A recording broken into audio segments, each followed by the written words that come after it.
ठाण्यामध्ये अचानक नवीन 5 पलंग कसे? आरोपी वाल्मिक कराडवरून रोहित पवारांना शंका, फक्त बीडच का? सर्वच पोलीस ठाण्यामध्ये स्टाफसाठी एवढी तत्परता दाखवा म्हणत प्रशासनावर रोख. बीड पोलीस ठाण्यामध्ये कॉट आणल्याचा प्रशासनाचा दावा, पलंग आणल्याच्या माध्यमातील बातम्या चुकीच्या. बीड शहर पोलीस ठाण्यामधील सूत्रांची माहिती. जळगावच्या पाळधीमधील राड्या प्रकरणी 7 संशयितांना 2 दिवसांची पोलीस कोठडी, 25 जणांच्या विरोधात गुन्हा दाखल. गुलाबराव पाटलांच्या पत्नीच्या वाहनाचा धक्का लागल्यानं झाला होता वाद. गडचिरोलीमधील 11 नक्षलवाद्यांचं मुख्यमंत्र्यांसमोर आत्मसमर्पण, 8 महिला आणि 3 पुरुषांचा समावेश.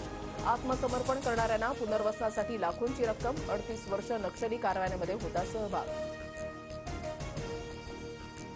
नवीन वर्षामध्ये उद्धव ठाकरेंचं मिशन बीएमसी, 7 जानेवारी ते 9 जानेवारी मुंबईतील पदाधिकाऱ्यांच्या विभागवार बैठका होणार.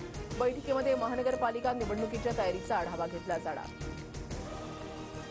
मंत्रिपदावरून डावलल्यानंतर अब्दुल सत्तारांची शेरो शायरी, 2.5 वर्षानंतर मी पुन्हा येईन, सत्तारांना विश्वास.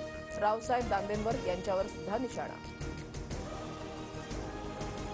दुहेरी हत्याकांडानं नागपूर हादरलं, मुलांना आई वडिलांना संपवल्याची धक्कादायक घटना. शिक्षण सोडून शेती करण्याचा सल्ला दिल्यानं हत्या. 4-5 दिवसांपासूनच घरातच ठेवले होते मृतदेह.